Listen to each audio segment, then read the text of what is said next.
MLC కవిత bail పిటిషన్లపై నేడు తీర్పు. ED CBI కేసుల్లో ముగిసిన వాదనలు, తీర్పుపై ఉత్కంఠ.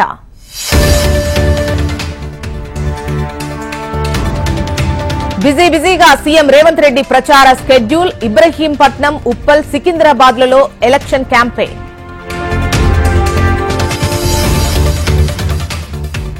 తెలంగాణలో రికార్డు స్థాయికి ఎండ తీవ్రత. జగిత్యాల జిల్లా వెల్గటూరులో 47.1 డిగ్రీల ఉష్ణోగ్రత నమోదు.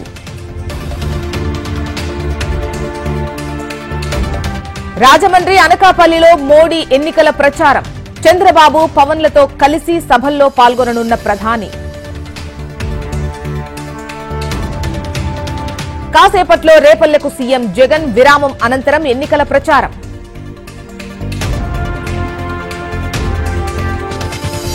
నేటితో ముగియనున్న క్రిషాంక్ కస్టడీ.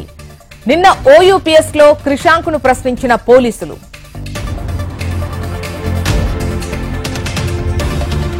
తెలంగాణకు తమిళనాడు బీజేపీ చీఫ్ బండి సంజయ్. కిషన్ రెడ్డి తరపున అన్నామలై ప్రచారం.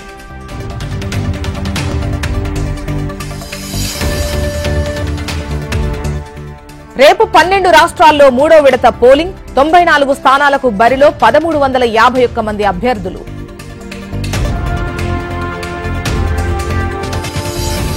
ఏపీలో 3 రోజుల పాటు వర్షాలు, మోస్తారు వర్షాలు కురుస్తాయన్న వాతావరణ శాఖ.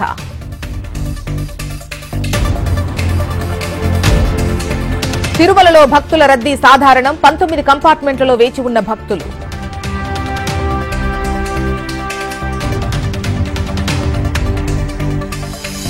ఏపీలో కొనసాగుతున్న పోస్టల్ బ్యాలెట్. సాయంత్రం 5 గంటల వరకు ఛాన్స్.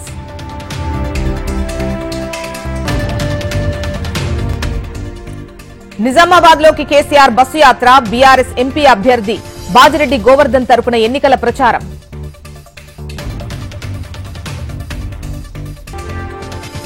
స్వల్పంగా తగ్గిన బంగారం ధరలు. 71,000కు పైగా పలుకుతున్న 24 క్యారెట్ల తులం బంగారం. సూపర్ 6 పథకాలతో అందరికీ మంచి జరుగుతుంది. ఏపీ సమగ్రాభివృద్ధి చంద్రబాబుతోనే సాధ్యమన్న Vasantha Krishnaprasad. AP land titling act ప్రజల మెడకు ఉరితాడే. అంగళ్లు సభలో వైసీపీపై చంద్రబాబు ఆగ్రహం. రిజర్వేషన్లు తొలగించిన ఘనత కాంగ్రెస్దే. ముస్లిం ఓట్ల కోసం కాంగ్రెస్ దిగజారిందన్న ఎంపీ అరవింద్. ఉమ్మడి వరంగల్ జిల్లాలో అకాల వర్షం. కొనుగోలు కేంద్రాల్లో తడిసి ముద్దైన ధాన్యం.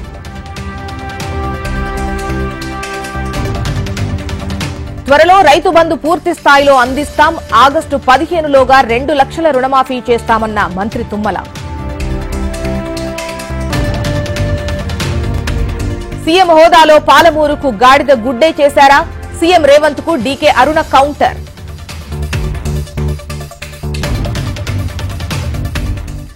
మంత్రి పీఎస్ వద్ద గుట్టలుగా నోట్ల కట్టలు. జార్ఖండ్ రాంచీలో ఈడీ దాడుల్లో భారీగా డబ్బు స్వాధీనం.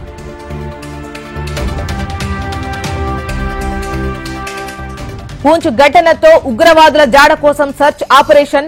సూరంకోట్, సునాయ్, షిందార్లలో భద్రతా బలగాల కూంబింగ్.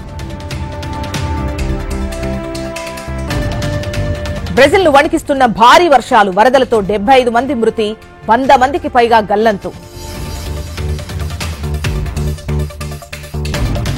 కోల్కతాను గెలిపించిన నరైన్. విధ్వంసకర బ్యాటింగ్, భారీ స్కోరుతో లక్నో సూపర్ జైంట్స్ పై విజయం.